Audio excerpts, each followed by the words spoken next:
Right. Hello and good afternoon. Thanks for joining us. I'm sure some other people will hop on the webinar as we go, but we're going to get started so that we cover all the material we have to cover today. As you know, the topic of today's webinar is living in London and adjusting to life at Western. And this is part C of our three-part webinar series for new international students at Western. If you missed the last two parts of the three-part series, they're available to watch on our website, and we'll be sending out a link to all new students again for you to find those recordings and review them if you missed them live. So for today, again, we're talking about living in London and adjusting to life in Canada and at Western. Huge topic. We could cover everything under the sun.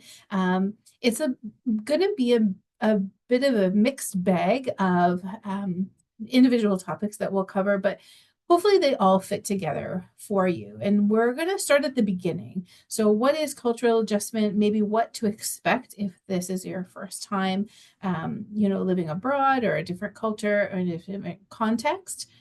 We'll talk about Canadian culture and, some norms and some things that you might have noticed, maybe some things that have caught you by surprise and, why we do things, how we do them. And, again, what are the norms when it comes to making friends with Canadians or interacting with Canadians in general.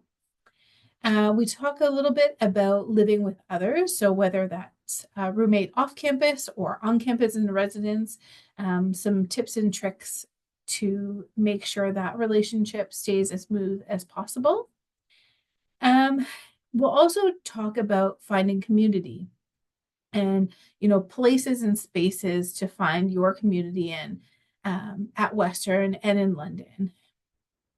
We'll talk about student life at Western. So typically where you can find students most days, where things to explore on campus in terms of, hangout spots, also study spots, club life, and that sort of thing. We'll also talk about surviving and enjoying the winter. So it's been very cold and very snowy so far, but the winter can be a really exciting season to explore with new friends. So we'll provide some tips and ideas for you to make the most of this term, especially. And then at the end, we'll talk a little bit about finances. So budgeting, taxes, what you need to know. Again, living in Canada, there are some things you need to know in terms of tipping practices, again, taxes. So we'll cover off all those financial pieces at the end. I realized I didn't introduce myself. My name is Francesca Mancuso Silva, and I work with Western International. I'm joined today by my colleagues Chandra and Fabiana, and so we'll take turns throughout the presentation presenting on all these various topics. If at any point you have questions with what we're saying, what we're presenting, if there's something, you think is missing a detail that would be helpful for you, don't hesitate to use the Q&A function at the bottom of your screen. So one of us will answer in real time, or we'll take up the questions at the end of the presentation, depending on what it is. So if a question pops into your mind, again, don't hesitate to include it in the Q&A box.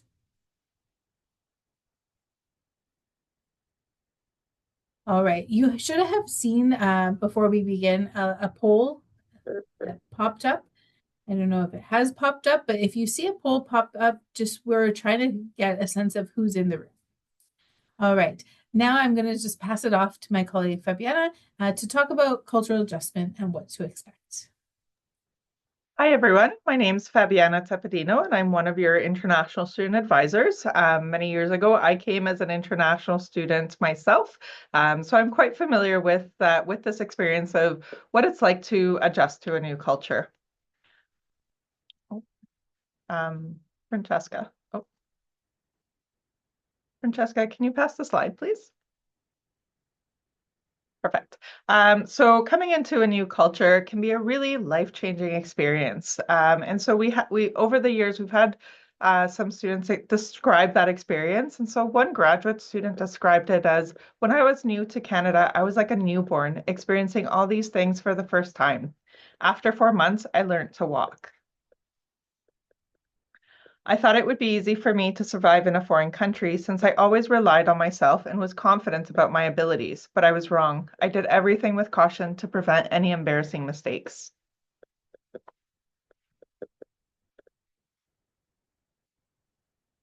Experiencing challenges and cultural adjustment stress is a normal part of that cross-cultural experience, and that's what we're here to help you with, to share and talk about those experiences and to know that these different feelings and these different stages are normal and natural, and everybody goes through them at different times in different ways for different lengths of times. But just know that this is a normal part of a new experience, whether it's a cross-cultural experience or a new educational system.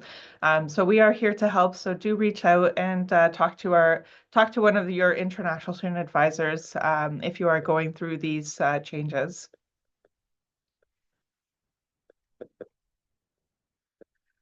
So some of you may have heard in the past what's called the W curve of cultural adjustment, and it's a way of describing the different stages of somebody who is coming into a new culture, as well as what happens when they return home. So it's very clean cut and linear in the image, but know that there are lots of ups and downs within that experience.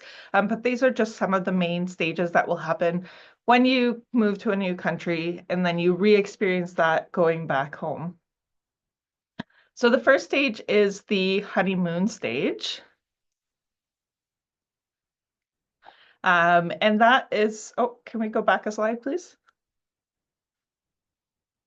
Oh, okay. So the honeymoon stage is when you first come into a new country. Everything is new, it's exciting, everything is fun. You're experiencing new things for the first time. You're trying new things, and you're just really excited to do all of these things. That time can be shorter, it can be quite long, depending on your own personal experiences. And then we start to take a little bit of a dip where that frustration starts to kick in.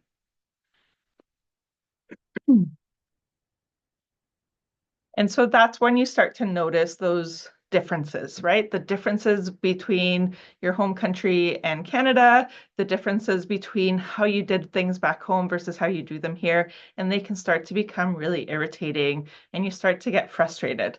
So for example, maybe you spilt the milk and you might get frustrated and think like, why does milk come in bags in Canada, right? You might not know how to greet somebody, or like the food might seem bland, right? It might look very white or beige, and it might be bland in flavor compared to sometimes the food in your home country. The fruits might be very, apples, oranges, and bananas. I know I struggled with that when I moved to Canada versus having a more variety mix, and it's just because of the climate here in Canada and what's available. You might notice those differences and not know how to greet somebody because in Canada, we're so multicultural that people greet people in different ways depending on their level of friendship, depending on where their cultural background is and their comfort level. So you might be confused, do I shake your hand? Do I give you a kiss on the cheek? You can go to the next one.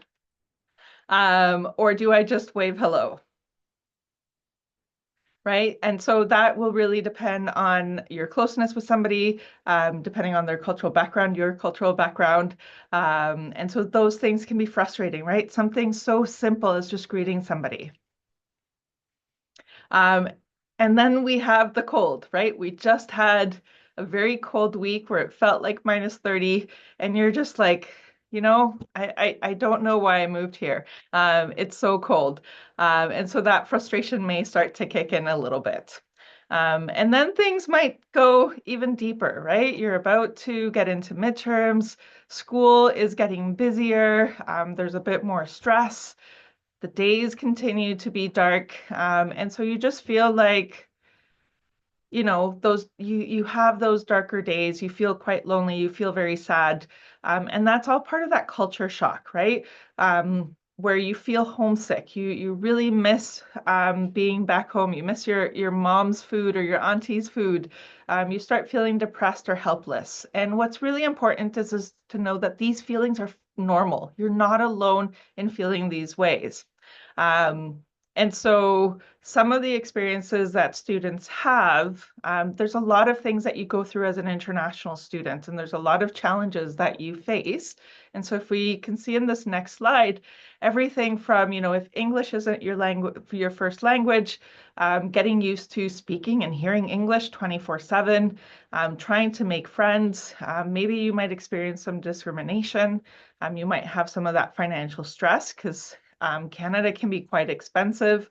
Even just simple things like figuring out how to get around, where to buy my groceries, getting sick and accessing healthcare, those academic pressures.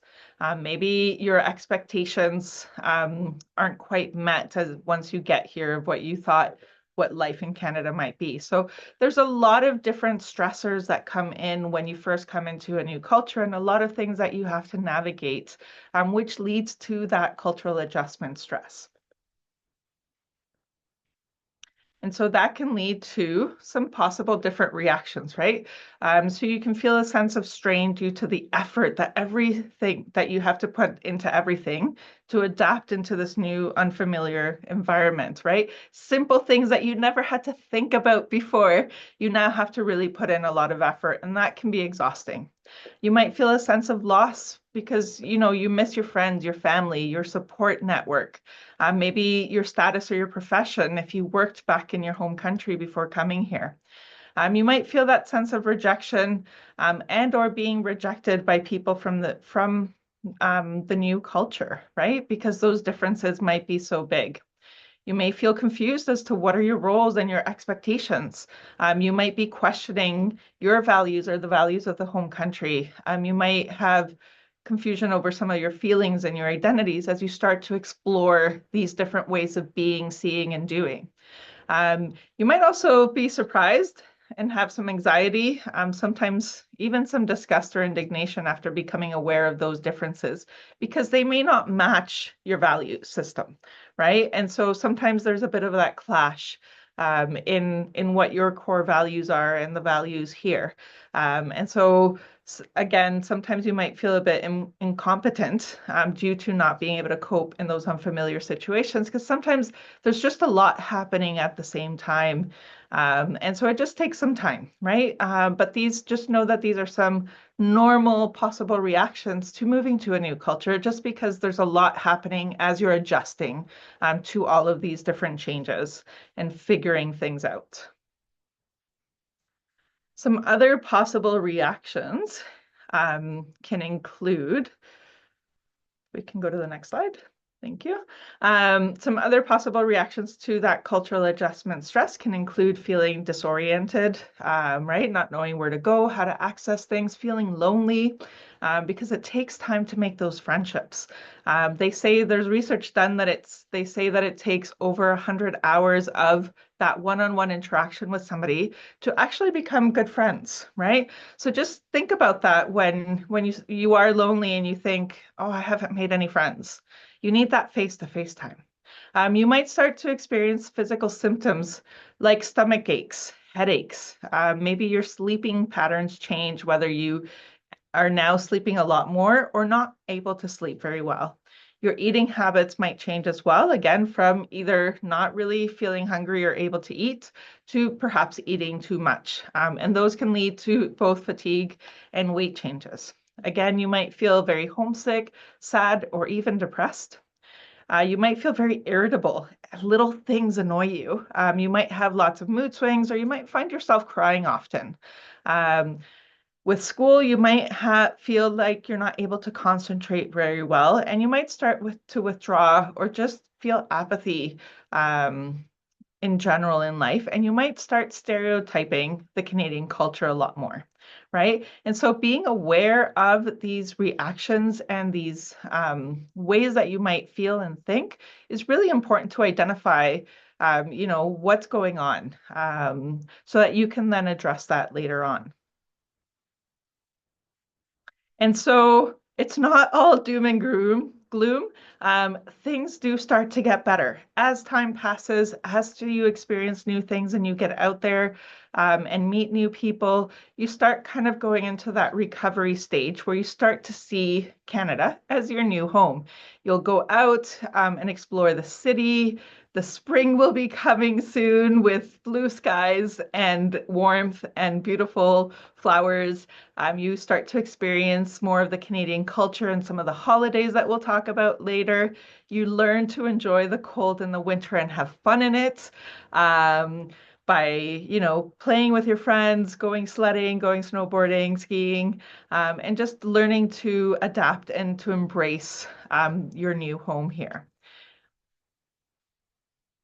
And so some of the ways that can help you kind of get into that recovery stage is um, taking in some of these strategies, and that will take you into that adaptation stage, which is the last stage. And so some of the things that you can do is, again, understand that this is a process, right? Everyone goes through this in their own timeline, but these are all normal feelings and experiences. Know that you're not alone. Talk to other people about it. Share your experiences, whether it's with your family or friends or other international students. Talk to our volunteers and our staff. Really important. We might sound like your moms here, but making sure that you are eating healthy foods, making sure that you're getting fruits and vegetables into your diet, that you're not just eating French fries and poutine, but that you are eating some of those fruits and vegetables and protein as well. Making sure that you get enough sleep. Put away your phone at night. Put it on the other side of your room. Make sure you set good sleeping habits so that you can have good restful sleep, because a lack of sleep can really affect your mental health. Making sure you get exercise and spend time outdoors. We have an amazing gym here on campus that you can use, or even just going around and taking a walk on campus, being around in nature. There's lots of little walking trails around, both in the campus and in the city. Making sure to get and stay connected, both with students here, making new friends, but also staying connected to family and friends back home is important. Seek support when you need it. Here in Canada, we see asking for help as a sign of strength. So don't be afraid to ask for help when you need it and talk to others. Making sure you connect with your spiritual and cultural communities, both here at Western and in London. It's important both to embrace the Canadian culture and learn about the Canadian culture, but also to have that connection with who you are, who you were before you came here is really important as far as that adjustment, because that's your like comfort space. Again, share your experiences with others and really be patient with yourself. It takes some time. You'll have those ups and downs as you go through different stages in your life, and just be patient. It's a stage, right? And know that things do get better. Important to adapt a growth mindset, and really important to learn about Canadian culture and embrace that Canadian culture, which is what we will talk about during the rest of today's session. And then as you practice these strategies, you'll get to that final stage, the adjustment stage, where you learn to adapt to the Canadian culture, right? You work through those challenges, you work through learning about those differences and similarities. You start to make your friends and you really kind of feel more at home here in Canada. And then when you go back home, you'll experience some of those stages again because you've grown, you've changed, you've adapted new ways of doing things. And your family and friends back home also have changed while you're here. And so don't be surprised when you go back home that you'll experience some of those, not to the same extent usually, but though you'll experience those same stages. All right, so I will pass it on to Francesca to talk a little bit more about Canadian culture. All right, thanks, Fabiana. Again, a quick reminder, if you had any questions about what Fabiana presented, use the chat box to let us know. So at this time, as Fabiana mentioned, sort of adjusting to a new culture and context, whether that be social culture or academic, or both. In your case, as international students, it's always helpful to have a little bit of background knowledge. And that's what this next section is about. So these are things maybe that you've noticed, or perhaps if you haven't noticed them, it will be new heads up for you. So a little bit about the Canadian context. As you know, we have a lot of space. But because we have a lot of space, we tend to use it. So if you notice, if you board the bus, for example, it happens in a couple different or a lot of different contexts, but the bus and classrooms are two examples. So if you board the bus, you'll notice sort of a natural separation happening. So if the bus isn't that busy, people tend to leave one or two spaces and don't sit beside the next person. The same thing happens in large classroom settings, if you might have noticed. So we tend to leave space between people if it's possible and when it's possible. So that's not a reflection on, you might have been thinking, why does this person not want to sit next to me? Or do I smell? Or, what is going on here? It's just, again, we're used to having lots of space. And if we can spread out, we will.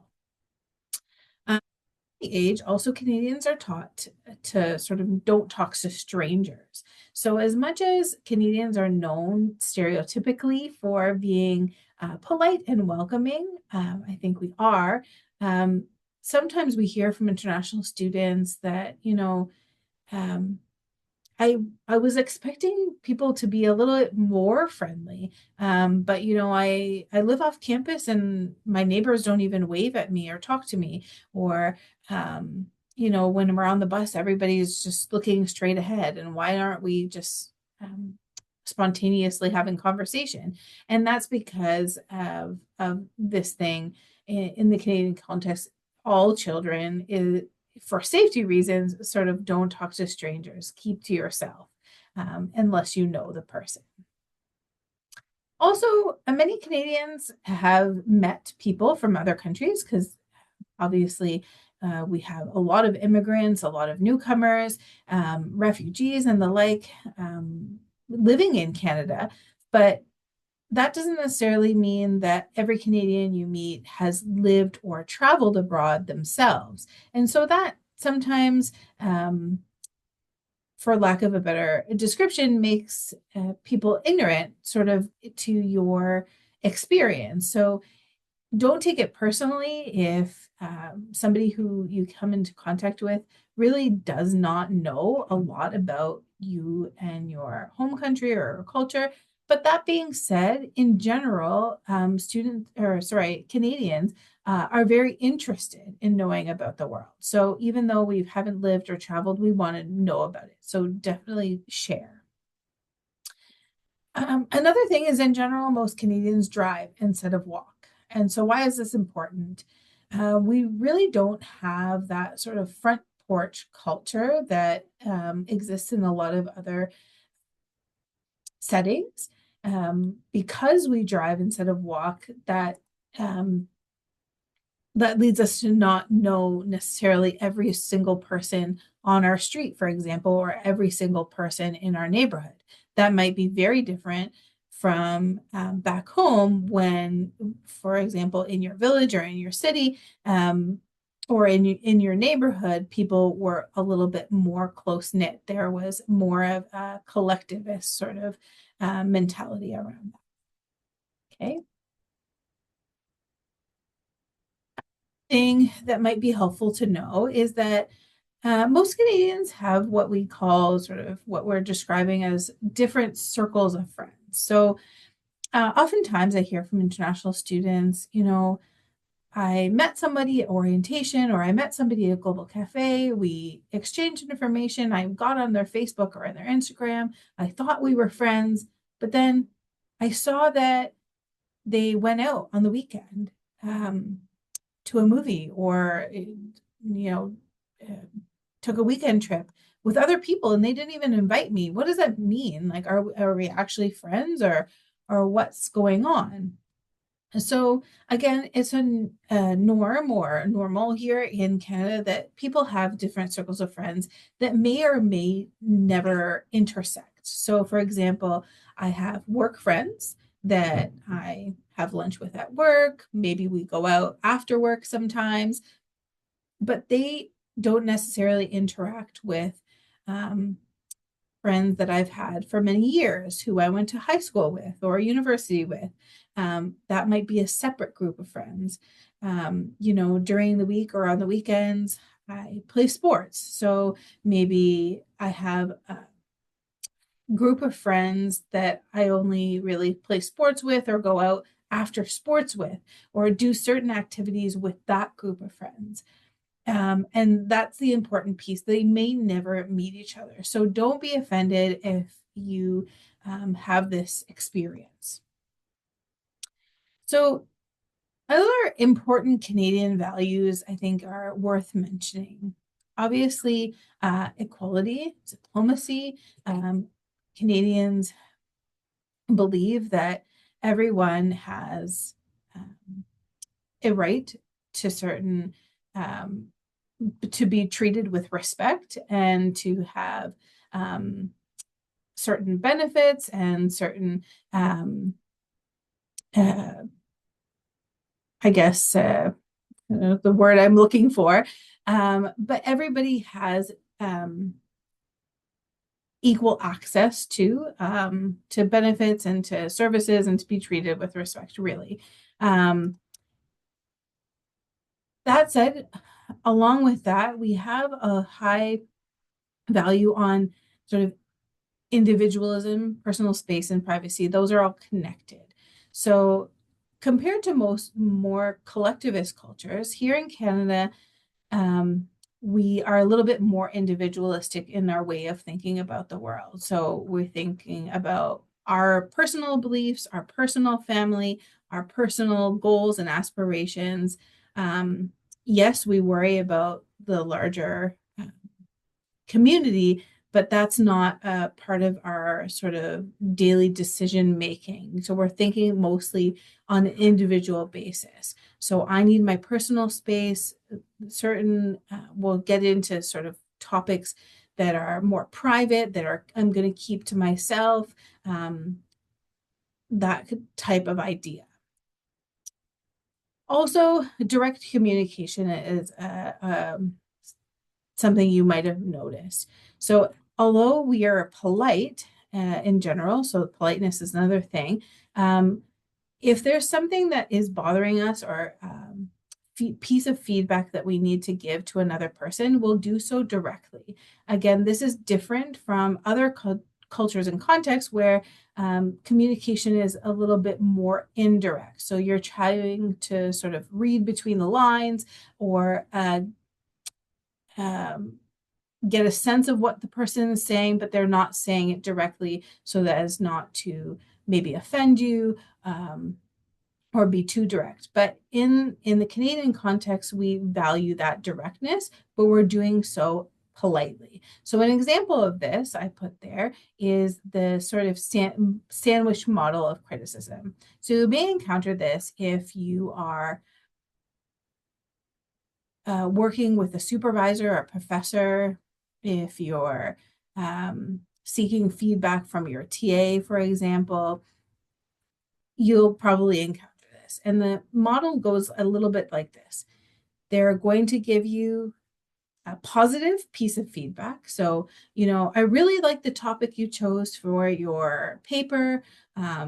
It's really interesting, definitely something that aligns well with the assignment. So that's great. And then in the middle, they're going to give you that direct feedback. But I think you really need to work on, solidifying your arguments, being more clear on, what you're trying to prove in your essay or in your research paper. But again, you're on the right track. So see what they did there. So you picked a great topic, but, And that's the feedback, the direct feedback. And they're ending off with, but you're on the right track. So it can be confusing if you're not used to that sort of model of feedback, to know, am I on the right track or am I doing something wrong? I kind of heard both. So listen for that middle piece, and that could make things clear. Again, because we value direct communication, if you're ever unclear or you need clarification from your TA or supervisor, definitely ask, and that's okay. Again, in more collectivist cultures, people typically enjoy being with others all the time, and group closeness, social interaction are highly valued.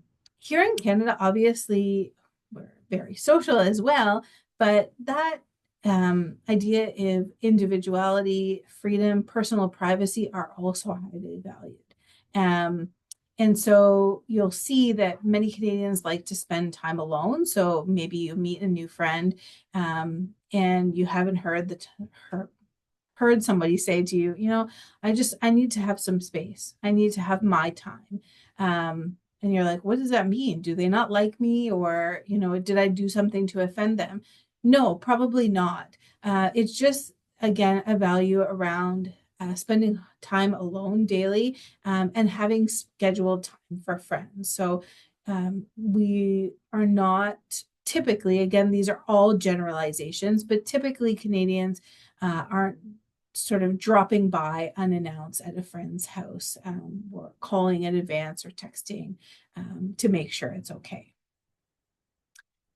And then certain topics of conversation are off limits. So we're going to talk to this point in the next few slides. A few more before we get there, though. Again, that direct communication, if there's a problem, we are hoping to resolve it as soon as possible, with a direct approach. You're likely, again, to find Canadians to be open and interested in you and your home country, your experiences, your travel experience, your views about the world. And so again, as long as you are engaging in respectful, polite, and open and honest dialogue, you'll find Canadians to be really open and interested in learning more about you. Also, humor and sarcasm, definitely an integral part of Canadian English, but also one of the things that confuses newcomers the most, because you don't necessarily have the pop culture references, or the experience sort of hearing sarcasm in a different language. So that can be a little bit off-putting. And so for that, our advice is really practice makes perfect, and that idea of patience makes perfect too. So you'll get there. The more time you spend in Canada, the more cues and background you'll get in terms of, pop culture references and in when a person's being sarcastic. But if you're, again, ever confused, don't hesitate to ask. We also use a lot of slang and short forms in our speech. So whether it's on-campus buildings, acronyms, there's a lot of slang and short forms. So make sure that you're asking if you don't understand. Some people use the Cite Urban Dictionary. Sometimes that's plus or minus accurate, but the best thing to do is ask if somebody speaks to you using slang or short form that you're not familiar with. Also, the English Conversation Program offered through Western International is a great place to meet with other people and on a weekly basis and practice that conversational English, including humor, sarcasm, slang, and short forms, and kind of getting more immersed into Canadian conversation. All right. little bit about social etiquette, good manners. So when you're trying to make friends in the Canadian context, a few more things that you should know about. So perceptions of time. When is it okay to be late? When should I be on time? As a general rule, if it's an event with a defined start time, so I'm going to see a movie at 7 p.m., that's a defined start time. If it's, somebody is inviting you to their house for dinner, defined start time, come over around 7. If they say around 7, you can be, 10 or 15 minutes late. That's okay. If it's a party, obviously, come by anytime after 8. You're going to show up anytime after 8. But sometimes we find or we hear from international students that this can be confusing. When should I be on time or early? Again, err on the side of caution. If somebody gives you a time, try to be as close as that to that time as you can. Perceptions of time here in the North American context are not as flexible generally as in other places. Levels of formality. So sometimes it can be confusing depending on your experiences back home. You have to address an elder a certain way with a certain level of respect. There's maybe even titles or the changes in verbs even on how to address somebody who's older than you or who has a higher status than you. Here in Canada, again, with that value on equality, it's very varied. So even with professors, you'll notice some of them prefer to be addressed as Dr. Johnson, whereas somebody, a supervisor could say, oh, just call me Anna. And so you really have to take the lead from that person. So one tip is to look at how a person signs off on their email signature can give you a good clue on how they want to be addressed. If they say, sincerely Dr. Johnson or, best Anna, that can give you a clue. But again, err on the side of caution if you're not sure. And if you address somebody more formally, they won't hesitate to say, oh, no, just call me Anna. And if they say that, they mean it. Okay. Reciprocity and obligation. So you might have noticed already that again, with the focus on equality here as a value, between friends, there's no norms, whether it's male or female friends, or even in dating situations that, the man should pay all the time or the older person should pay all the time. That really doesn't exist as a norm here. It's an equal situation. So you'll probably have noticed people splitting the bill or doing something like, oh, I'll pay this time and you get it next time. So that type of reciprocity exists, but there's no norms in terms of, age or gender in terms of who is obligated to pay or invite or buy for others. In terms of obligation too, some international students have told us in the past that it's surprising how often Canadians say no and how comfortable we are with saying no. And then again, that goes back to all those values on sort of personal space, privacy, that individualistic way of thinking. If I really don't feel like doing something, I'm not obligated to do it, right? Even though I like you as a friend, even though I maybe want to hang out with you doing that thing another day, but if today is not the day, Canadians are typically very comfortable with saying no, and so definitely that goes for you as well. In terms of dining, if you are invited to somebody's house for dinner, we recommend obviously waiting for the host before you sit down to eat. It's just a politeness thing. It's a norm here in Canada that if you are at a dinner party, so not just a place where there's, some appetizers or snacks laid out, but a sit down dinner, or even if you meet friends at a restaurant, that everybody should be served their food and then everybody starts eating. Bringing a gift is a nice idea when you are invited to someone's home. It doesn't have to be something big. You can also, it's a norm to ask, what can I bring? Can I bring a dessert? Or what kind of wine do you like? Or something like that. That's very common. Obviously, you want to compliment the host or the chef, and put your phone away, goes without saying. A little bit more about personal space and physical contact. So, Fabiana touched on this earlier, but I'll say a little bit more. So, again, with that idea of Canadians like to sort of spread out when and if we can, in general, you'll notice that we're sort of standing plus or minus at arm's length from each other, whether that's standing in line at Tim Hortons or on the bus or in class or whatever. Again, we're keeping that sort of bubble around ourselves. Generally, there's not a lot of touching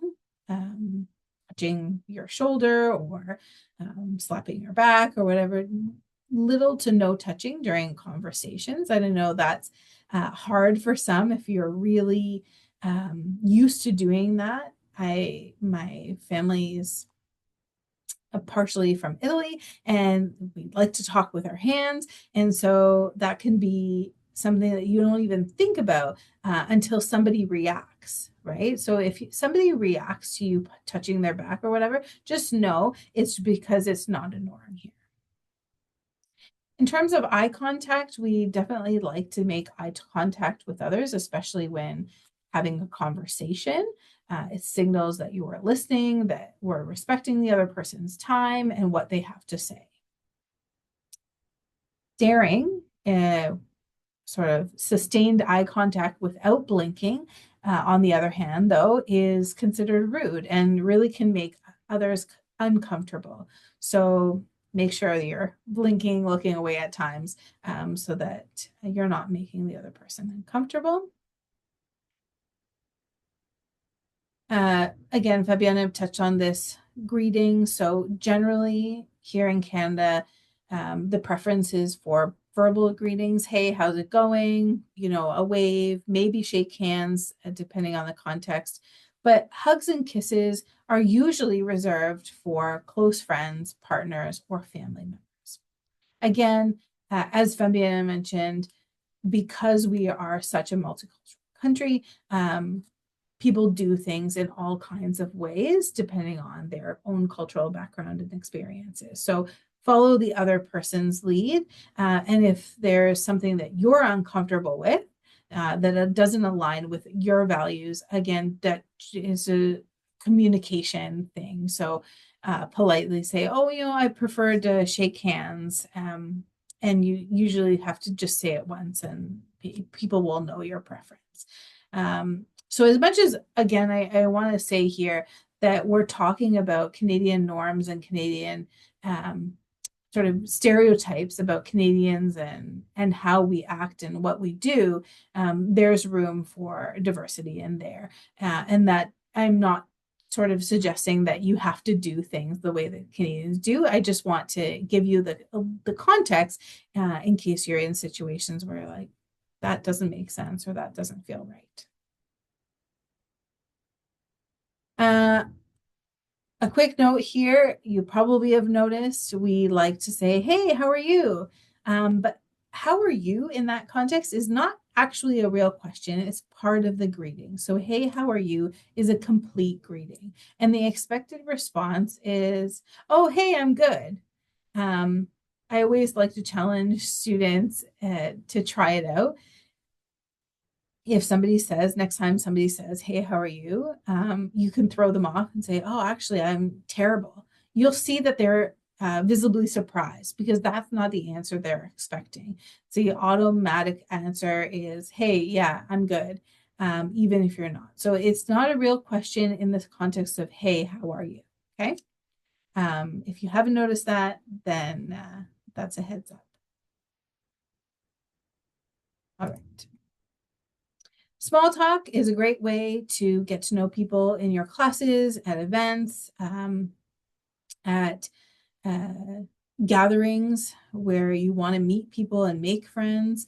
So the idea is pleasant conversation about common interests, light conversation. So one of the small talk topics that Canadians love, I'm sure you've noticed it already, is about the weather. You know, it's cold outside. It's, I hate the winter, or do you know if it's supposed to stop snowing this week, or anything related to weather, really. And this works well for Canadians because the weather is always changing, is always unpredictable. If we lived in a place where the weather was more consistent than it is in Canada, this small talk about weather really wouldn't be as productive. But because the weather is always changing in Canada, there always is something to say. So if you ever meet somebody new and you're like, oh, I don't know what to say, go with the weather. So small talk is useful because it helps break the ice, allows you to show your personality, really is useful for finding out about common interests, is a key networking skill. So apart from making friends, if you're looking to work in Canada at any point during your journey, a large majority of the job market is hidden in Canada. So networking is a key skill that you're going to have to master to find out about opportunities, and to really immerse yourself. And then ultimately, the reason why we do small talk is to lead to deeper conversation. So some do's and don'ts.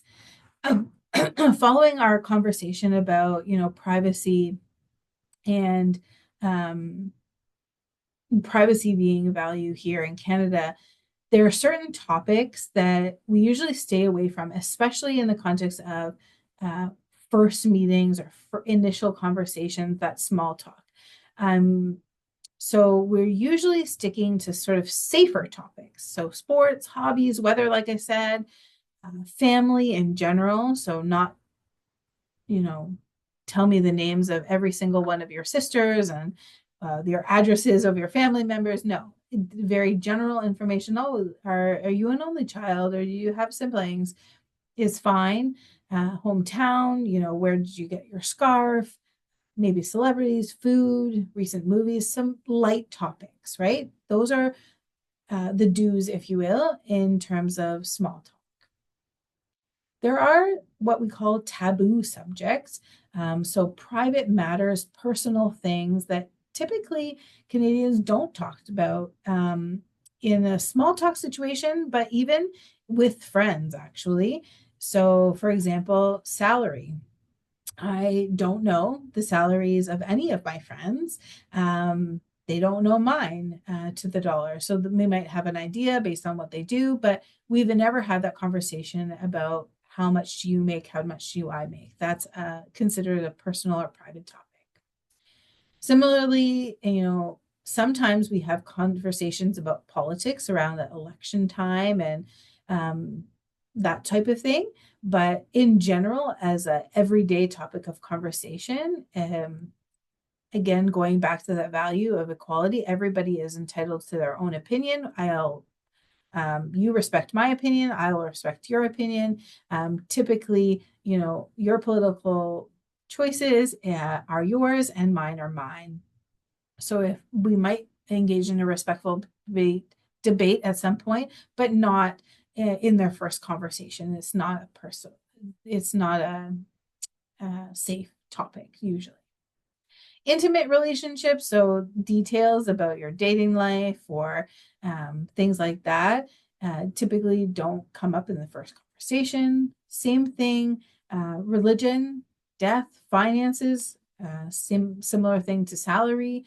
Again, these are all topics that perhaps in your home countries are not taboo. They are totally normal to talk about with friends or family. Again, this could be surprising to you that in general, Canadians, it's not that they don't want to talk about it with you. It's just a norm in general that we don't talk about these things that are considered personal or private. Course grades, that's a big one for students too. So in different countries, course grades are even posted publicly. Of course, we know that at Western, that's not the case. You get your course grade and your colleagues that get theirs. And if you choose to share them with others, that's on you. But generally, that's not a public knowledge type thing. Family planning, do you want kids or do you have kids, or when are you having your next baby is considered a taboo topic in terms of, again, being a private decision. So that's just a little bit of a taste of that.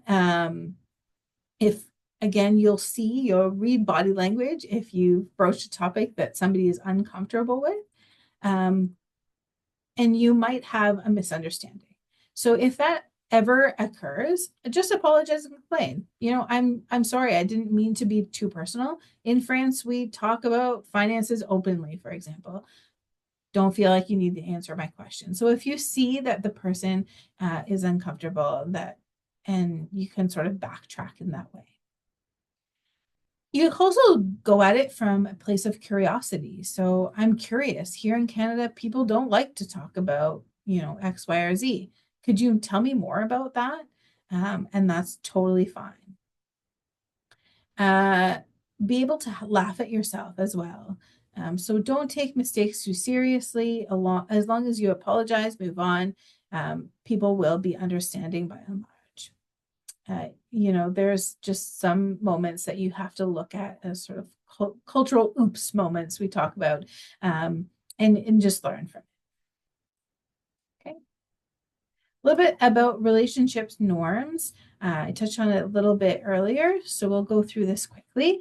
In Canada, it's common for men and women to be friends, as you will have noticed. Sometimes those friendships can lead to romantic relationships, but not always.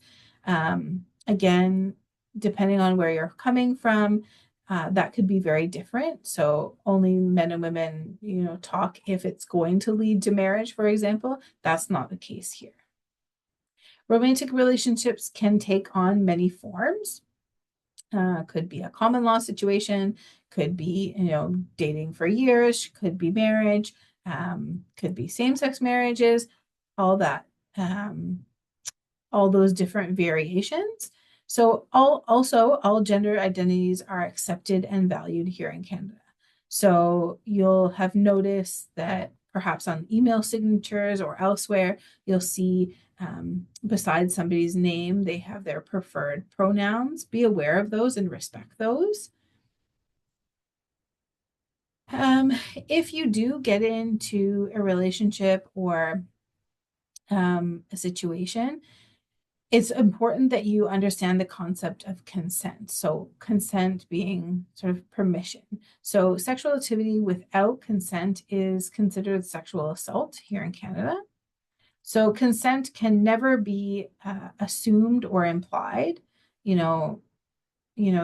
were talking to me a certain way, or they hinted at something, so I assumed it was okay to do this. No, you can assume. You have to get a yes, a verbal yes. Silence or the absence of no. So they didn't stop me, so I thought it was okay. No, that's not consent. Again, consent is a verbalized yes. Consent cannot be given if a person is impaired by alcohol or drugs or isn't conscious, obviously.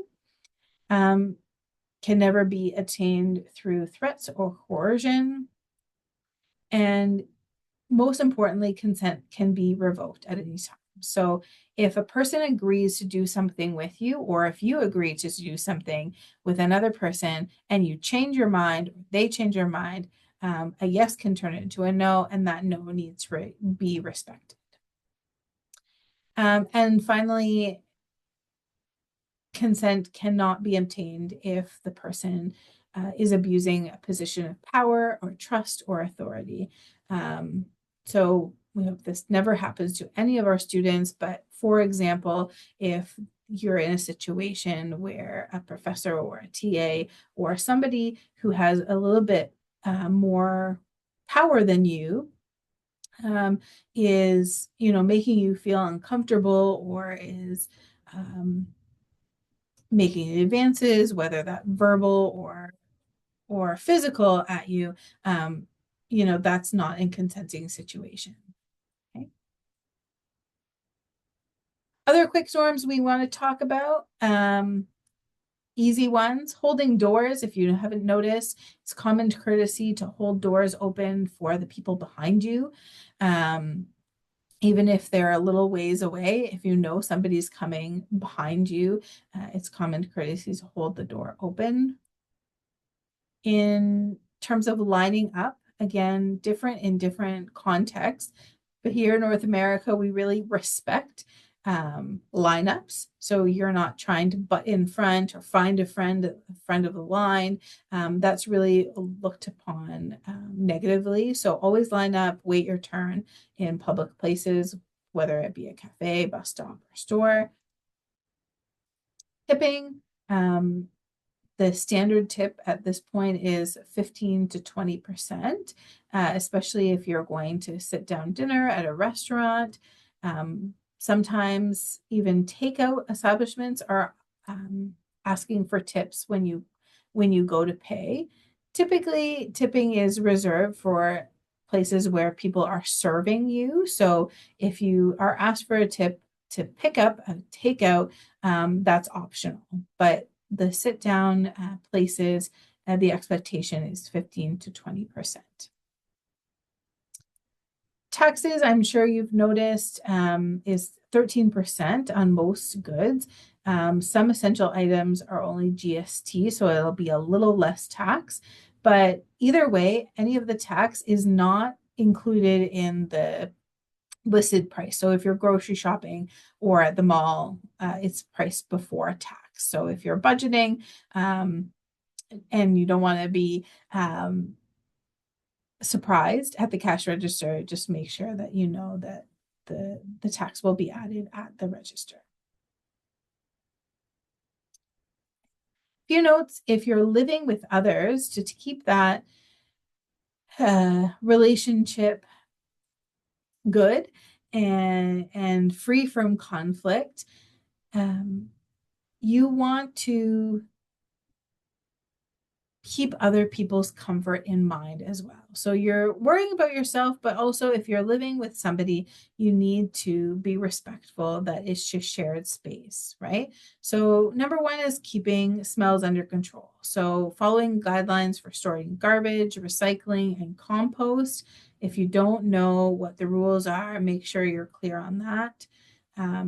Dirty laundry, when it's piled up, can really start to smell, and maybe it doesn't bother you, but be aware that it could bother other people. Obviously, smells in kitchen and bathrooms are most offensive because those are, again, shared spaces typically. Use a fan, light candles if you need to, and avoid using strong smelling cleaning products and sprays. That could be a point of conflict between you and a roommate if those smells really affect them. Laundry room etiquette. So try not to leave your laundry unattended for long periods of time. If you don't know how to use a machine or clean the lint trap after every time you use a dryer, if you don't know how to do that, be sure to ask. Try not to use too much detergent. Wow. In the machine, people don't realize that basically all you need is about 2 tablespoons per load of laundry in most washing machines. Even though it has a sort of max line, you don't need to fill it to the max line because you don't want to damage the machine. If you're It's if it's your first time using a shower curtain, again, different experiences with this, but we've heard from our colleagues and residents that sometimes this is confusing. You know, does the shower curtain go outside or inside the bathtub?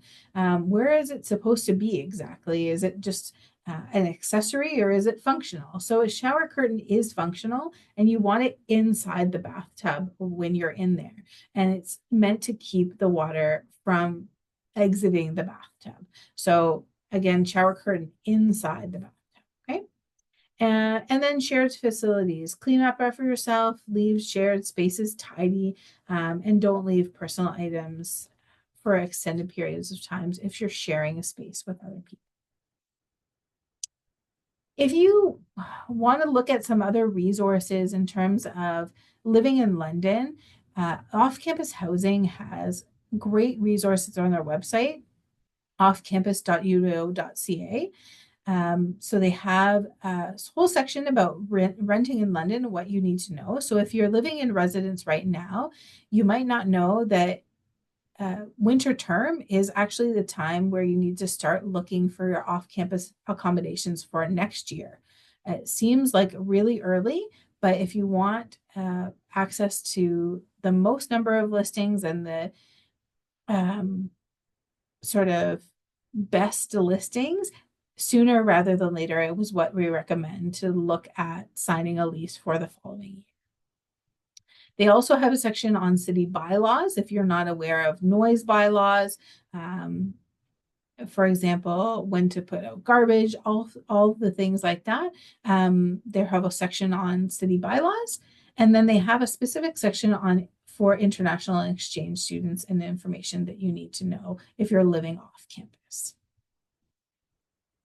If you're living in residence, you want to familiarize yourself with the residence contract. And then they also have an international exchange student guide, all about living in residence. So you should know what's the expectations, whether you're living off campus or in residence.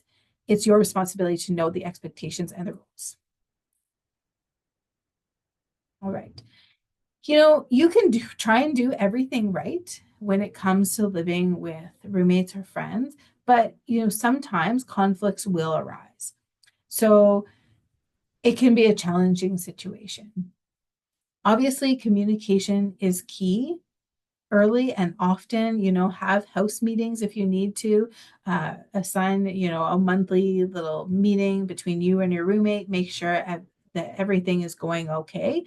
Sometimes when we don't have open communication, conflict just can grow and grow and grow if people are silently sort of brewing or silently, maybe not know, you might not even know that you're doing something to hinder the relationship because the other person is not telling you. You haven't had that conversation, and vice versa, right? They might not know that something they're doing is bothering you as well. So communication is key. You might think about having a roommate agreement. It's never too late, even though you're already living with the person. You can draft up a roommate agreement, and then if all else fails, you can also seek help from the resident staff or the off-campus housing mediators for mediation. So they'll step in and help you address that conflict with your roommate. Also, if you're living in residence, you may not know, but you have access to residence counseling. So this is not related to roommate conflicts, but if you're struggling in residence and you want somebody to talk to related to your mental health, you can make a counseling appointment. You can attend workshops that are offered within the housing setting, and then also crisis support if you need immediate assistance. All right. And with that, I'm going to pass it over to my colleague, Chandra, to talk about finding impunity. So thank you. My name is Shannon Craig. I'm part of the Western International team. I'm excited to talk to you about how to find your community supports, where students will be hanging out on and off campus, and we'll go over some winter survival tips. Alrighty, so when you're looking for where all the students are at, or maybe you're looking to meet new people. If you look at the list here on campus, you'll see that you can have the opportunity to meet new students or maybe even some classmates as you attend possibly some Western International program and events. And I'll go over the details of those and some programs you might already know about. We suggest when you are in class to sit in the same spot. You might notice that a lot of students are creatures of habit. And what that means is they'll sit in the same spot, possibly at the front or at the back or in the middle. And if you're looking to, meet people that you are comfortable with seeing regularly, do the same. You might recognize your neighbor, your classmate neighbor, as they always tend to sit in the same spot, and you can strike a conversation as you see them each week or each class. The rec center, some student clubs, study groups, or even student spaces are really neat places where you'll find students with like interest. The rec centers are really neat, as Fabian already mentioned, a beautiful space where there is a pool, there are weightlifting equipment, as well as, cardio machines. We'll go over some special events to keep you busy here while you're in London, as well as studying here at Western. Volunteer to keep yourself involved and engaged in the community and in the Western bubble, we like to say. And you'll meet new people, like I said, with like interests as yourself. All right, oopsies. So off campus, if you're interested in staying active, there are a lot of community sport leagues that you can sign up. You can find that information on london.on.ca. We'll go over that link in a little bit. Also tons of different events, clubs, cultural events, holidays that are very special to Londoners. You can go to the London Public Library and meet some people there doing some like events, programming. It's all available on their website. Because London is very multicultural, there are a lot of clubs that might be near and dear to your similar values and interests and holiday sharing.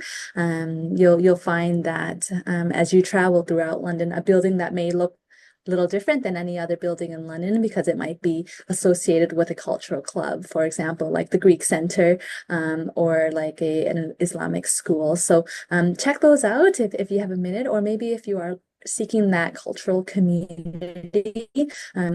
If you are looking for more specifically for help to seek them out, come to our office and we can go over what's available here in London for you. That ties into the community centers that are available. Community centers are also places for some health and wellness where there are some sports activities to be shared. Outdoor spaces are I know it might be hard to envision right now, but London is quite beautiful in the summer. Instead of white, it's green, and a lot of opportunities to meet new people in those beautiful outdoor spaces. Alrighty. Okay.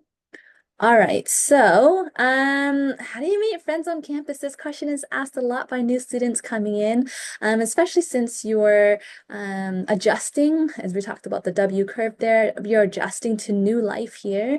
Know that Western International understands that tough journey and appreciates that big decision you made to come over here to London, Ontario. So Western International does offer something we call the English Conversation program. Right now, the program is closed for registration, but if you're sticking around for a little while, it will open again in the summer.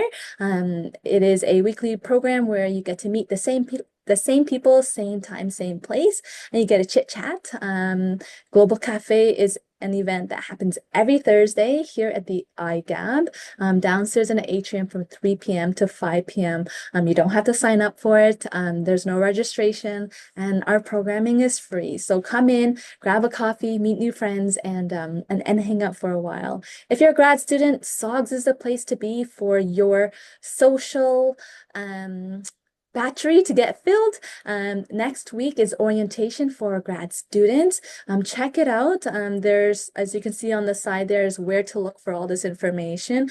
It's available to you by email. It's available online. Check out the SOGS website. It's quite fun to read. SOGS is a fun place for grad students to connect with other grad students. Next week, they have an international trivia night. So you can test your knowledge there. They're always doing lots of really great things to keep you engaged. Being a student is hard, and being a grad student is even tougher to kind of keep yourself engaged with your community. Maybe you've already been to the Wave, or you've heard of the Spoke. That's in the UCC. They host comedy nights, they host small concerts, some really intimate shows where there might be a fee to enter. But the food there is quite great. The Cronin Observatory Public Nights. I know in a couple weeks, or maybe even sooner than that, I think 7 of the planets will be aligning. So they might be having a big event that would be really neat to be a part of. Western does have a huge observation deck tour globe thing. I can't remember the official name, but it is open to Western students to observe one of the, like, a really neat telescopic experience. So your Varsity Mustang games are free. Join a game, grab a friend, join a game to watch, possibly. We are quite strong in football. Western has won the cup many times. There's hockey games you can attend, basketball games at Alumni Hall as well. And the Faculty of Music offers free concerts, hosted by some of our students as well as alum and some big performers in the music field. And be sure to check out club events that are happening on campus. If you are a grad student, you will receive a grad club discount card that allows for 10% discount when you are dining at the grad club. So grab some food while you're there. Okay. Oopsies, I'm going a little fast. If you are off campus, it may seem a little hard to travel around London now, but when the weather gets nice, we totally encourage you to check out all the wonderful experiences that can be had in London. So we do have the Grand Theatre that hosts beautiful shows. Check out their website. I'm not really sure what shows are happening now, but around this time there's a high school performance, and it's quite good. Last year it was Phantom of the Opera, and it was really, I would say, really well done. And the Palace Theatre is also another place where you can watch some live shows. I won't go through them all, but if you can see there's a list of movie theaters, libraries. The Western Fair is a great place for entertainment. Western Fair, not Western University. They're just named very similar to ours, but it's not the same thing. Local markets that happen in London. There's a Covent Market, as well as in the summertime at Masonville, there's like a farmer's market. And here in the summer, campus does hold a Western market on Wednesdays. So Yuck Yucks is a comedy club if you're interested in listening to live comedy. So enjoy what London has to offer. In the summer, there's a whole lot more happening. You'll notice that if you are living downtown, it can get really loud downtown, which is exciting. Open that window, or maybe just, venture outside to see what's going on. And you'll be pleasantly surprised to see what you can learn from those experiences. Alrighty, so I've been talking to you guys about the London website. It is here, london.ca. The recreation link will take you to the different arenas and community centers of where they might be hosting roller skating, or maybe a tennis lesson if you're interested in that. Parks and facilities are the outdoor things that happen in London. You'll notice if you do a sky view of London, we do have a lot of green space. You might know that if you see there in our London logo, it's a tree. London is considered the forest city, where it just becomes a beautiful sea of green in the springtime. Also, you'll see on the website the anti-racism, anti-oppression information, where London is a city of zero tolerance for any discrimination. And if you do need support in those, you can always come to our office for support, as well as the London website. Alrighty, I love food. So London, because we are very multicultural, you'll notice that there are a lot of places where you can try foods from all around the world. There's a great list in the London Tourism website, all of the different places where you can dine, things you can do, and fun events that are happening. I will take you through the website here really quick. So if you want to know what I'm talking about, downtown London is also where a lot of the activities happen. If you haven't gone there already, there is Victoria Park. I like to explain Victoria Park as the Central Park of New York. But here in London, there is outdoor skating. In the summer times, almost every weekend there is a festival happening. Most of the festivals are free of charge, like you go in. Of course, you get to experience the foods. You do have to pay for those, but in terms of being part of the vibe, as you say, or to get that energy of London, go check out Victoria Park. Lots of beautiful trails as well. Safe trails if you want to travel with your family, push your little baby around, or go with a friend. London is all connected by something called the TVP, which is the Thames Valley Parkway.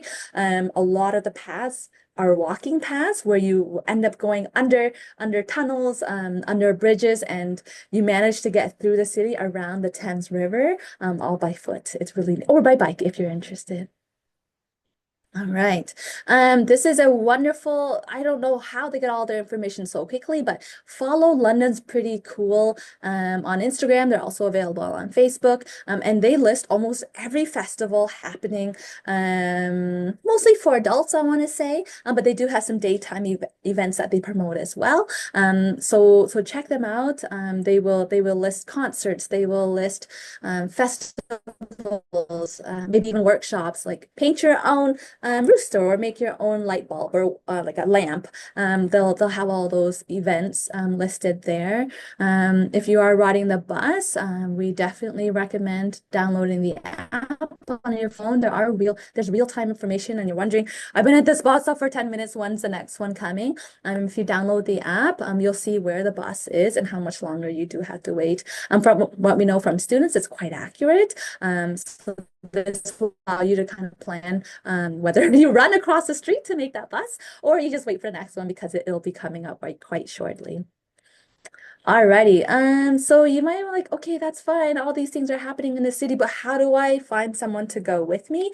It's okay that you do post and ask out to friends to say, hey guys, there's a concert happening on Saturday. Who's with me? Who would like to join? Anybody else looking for someone to go with? And you might be pleasantly surprised at the responses that you receive.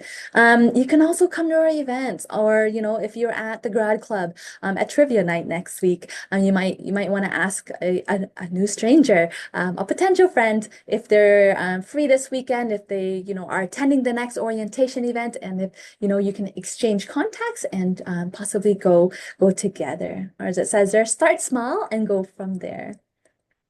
Okay. 10 events on your own for sure. Know that there are plenty of international students, plenty of domestic students that are in the same situation as you are as a new student this term. And they may be looking for a friend to connect with as well. So it may be scary, but it will be worth it. Connect with others, build that confidence in yourself, find it in yourself somewhere. Engage, say hello, and know that there's always a benefit to possibly putting yourself out there, out of your comfort zone. All right, so some tips here. Maybe you might want to set a goal for yourself, new year, new goals, to connect with one new person each week, and then you can build your network from there. It's okay to follow up to say, hey, I sent you a text last week, just wondering if you got it. What do you think? Do you want to go to play tennis with me next week? It's okay to ask that, and know that it takes time.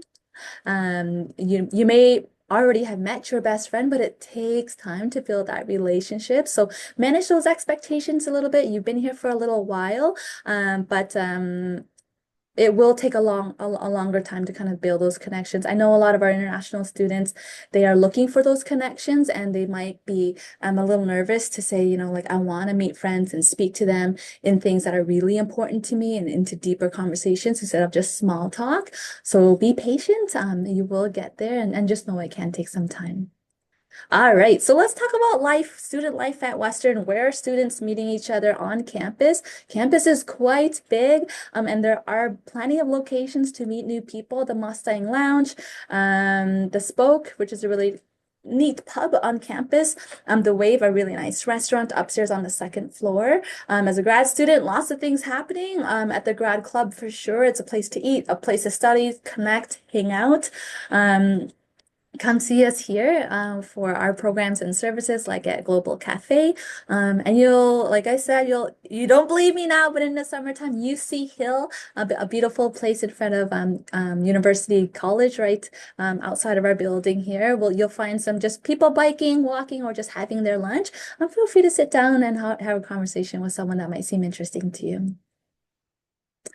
Alrighty, so the libraries are a wonderful resource to connect with others, as well as, of course, to do some studying. As a grad student, you might be traveling here with your family, and it's hard to miss them when we're here on campus all the time. But know that Weldon Library has a space for your family to keep themselves occupied while you study, and you can kind of be in the same space together. You can check that out on their website. Lots of access for entertainment. And outlets and fun stuff to kind of keep your little ones occupied. Yeah, so if you want a book through Weldon Library, it is on their website there. Okay, let's talk about winter. I know it's not a fun subject, but it is an important one to kind of keep yourself safe while you're here in winter. So Canadian winters can be harsh. We're just gonna go through some of because snow and winter is such a long time in terms of a season here in Canada. We have different ways of explaining what snow or cold weather is. So here's just a list of how we describe snow. You might hear it being called a snow squall. On the weather channels.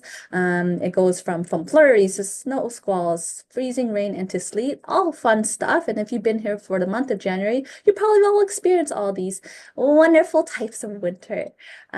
So when snowfall is extreme, know that university may close. You may have experienced that classes may be canceled and that traveling around the city may be a bit slower. So on the Western's weather page will indicate whether classes are canceled. And if you do have little ones in school, be sure to connect to their school's website to see if buses are canceled and classes are running there. All right, I'm just gonna fly through a couple more slides here. It's a lot for sure. You're coming from a warm country. This may be a shock to you, a winter shock. I've been in Canada my whole life, and every winter season, it's always a shock to me. But here are some things to consider as you're surviving this winter. Layer your clothing. I literally have 3 layers on right now: a tank top, a long sleeve, and then my jacket on top. And this isn't even my outdoor jacket. But it's nice to have options to kind of stay cozy as you are, here on campus and away from your bed and your cozy blankets. Already, so there's a couple things there to consider as you are experiencing this extremely cold weather right now. Alrighty. So here are some tips to kind of stay warm. Make sure your windows are closed and your doors are closed. It may seem like the silliest thing. Oh, that's fine, my window's closed. But if you lock it, it completely seals and shuts any drafts. You might hear a little in the middle of the night. That's because you have a draft. So make sure your windows and doors are locked.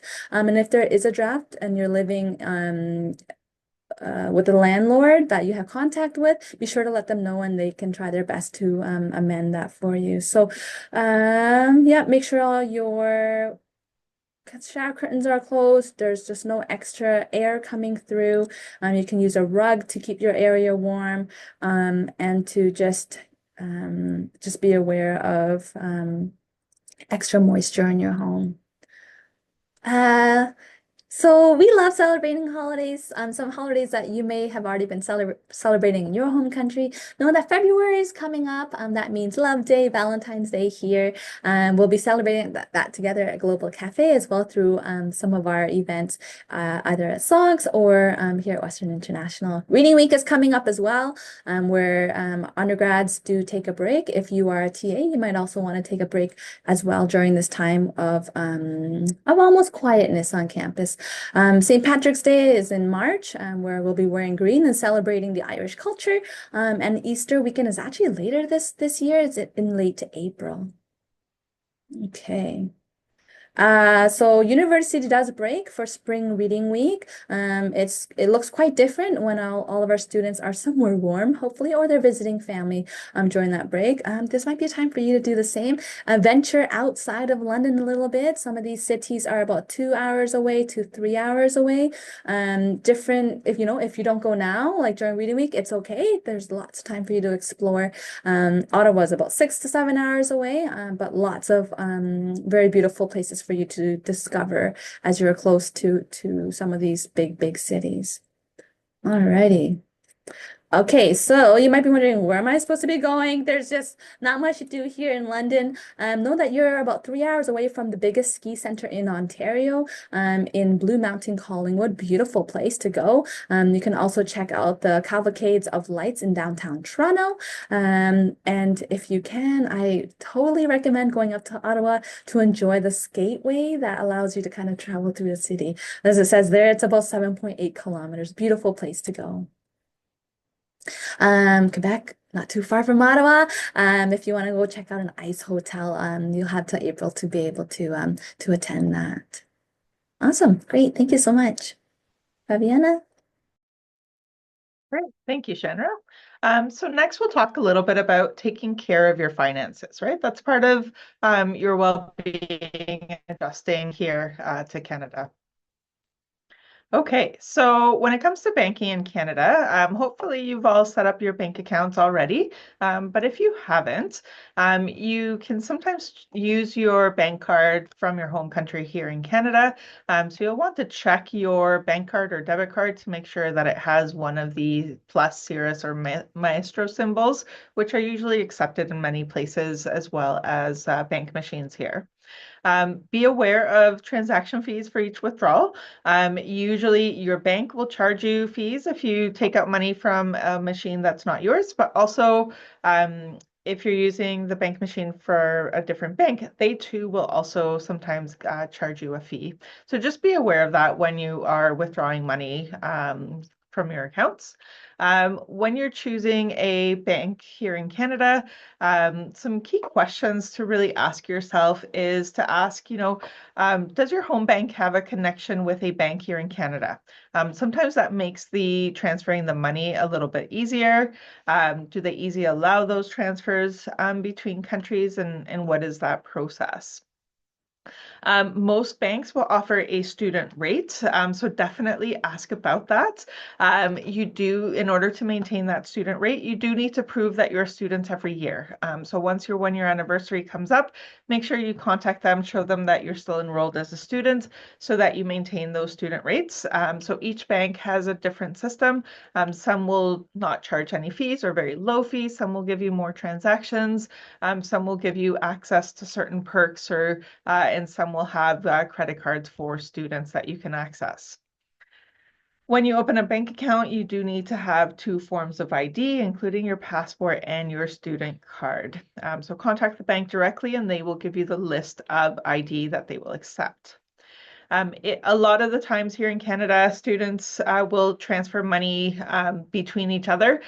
So maybe one person might pay for dinner and everybody else sends them the money. All of that here is done through what's called Interac e-transfer, and it's directly through your bank accounts.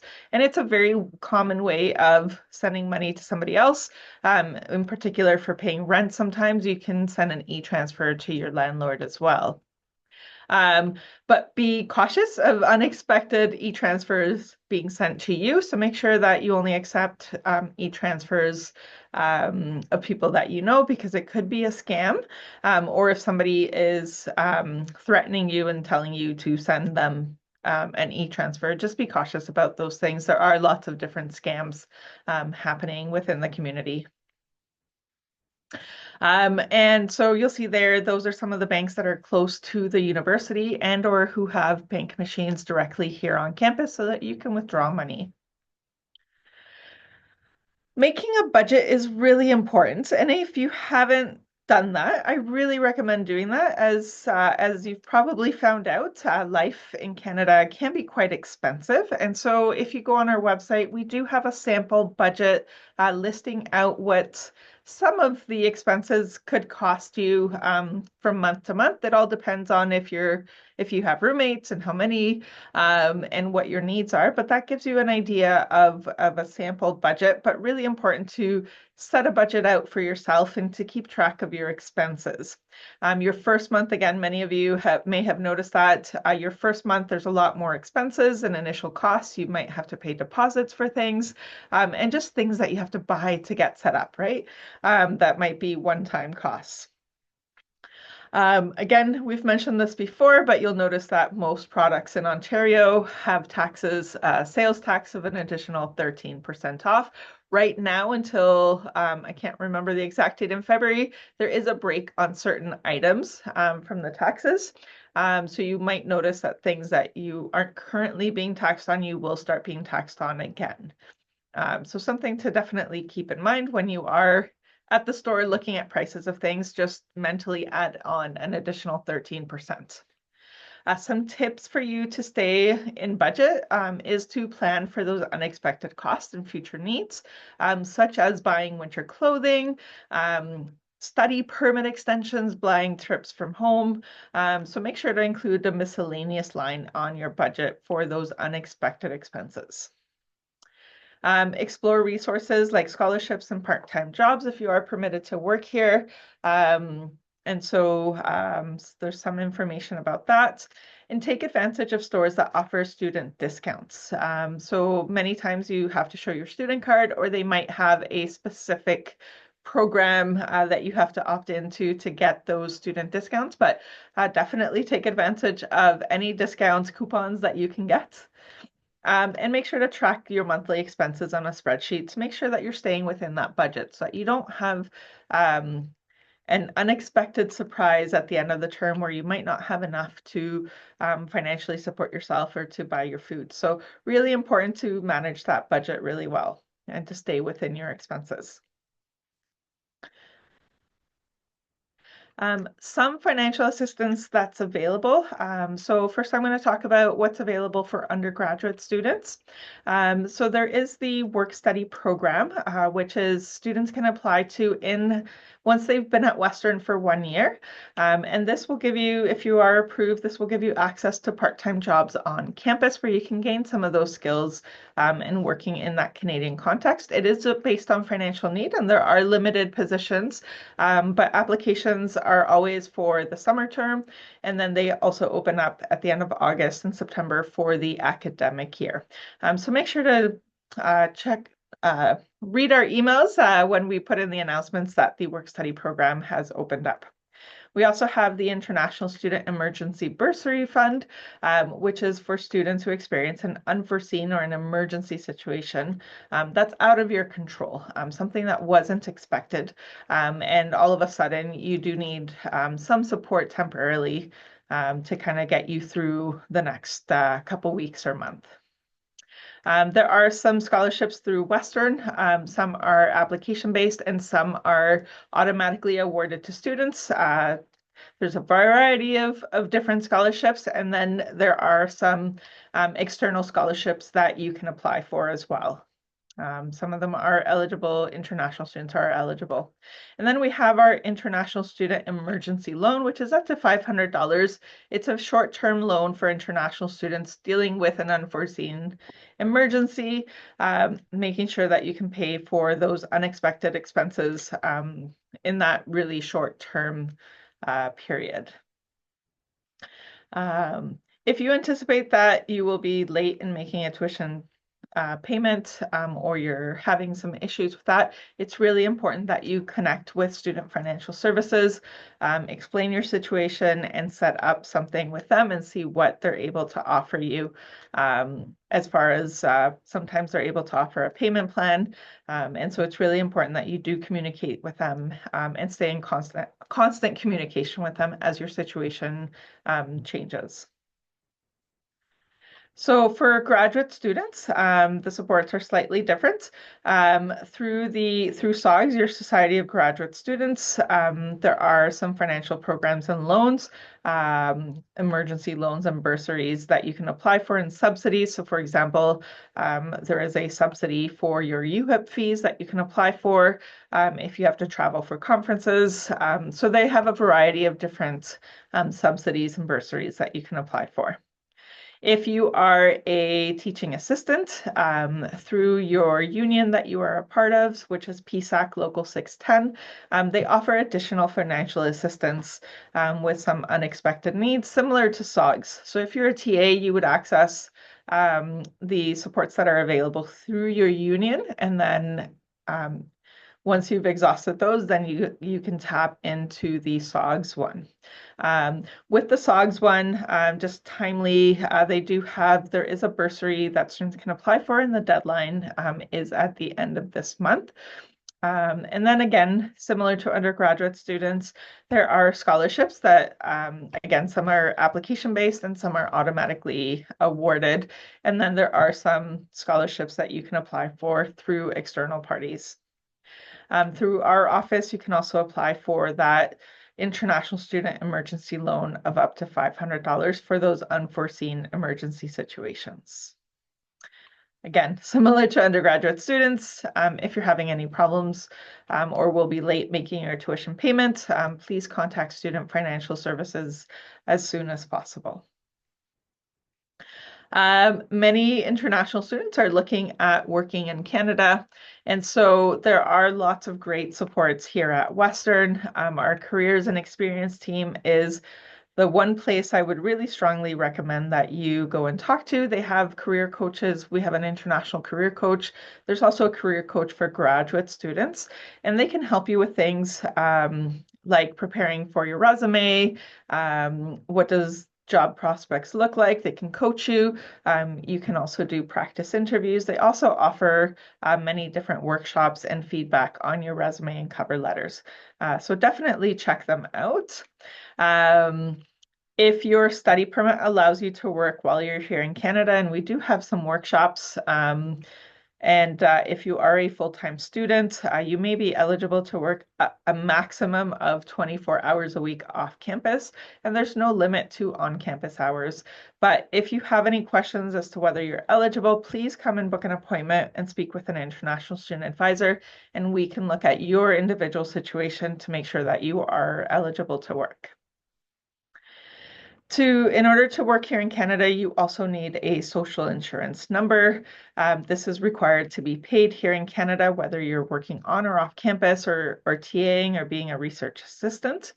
And so you can apply for that SIN number online, or you can go in person to Service Canada. It's really important that you protect your social insurance number. This isn't a number that you just give out to anybody. Don't carry it with you. Don't share it unless it's required by law. Not anybody can ask for your SIN number. Usually it's like employers, bankers, if you're having to have a credit check done. So really important because that's part of your identity here in Canada. You can apply for a SIN number in person, as I mentioned there. So more information can be found on our website. And we will be hosting a SIN clinic on February 10th, so keep an eye on our email for more information. There's also a number of career workshops happening in March. There's also a career fair happening, as well as our career coach hosts drop-in hours in our center every Thursday from 2 to 4. So make sure to visit the careers website for more information and to register. And then tax time is coming. And so many international students wonder if they need to worry about taxes, income taxes. Do they have to file taxes?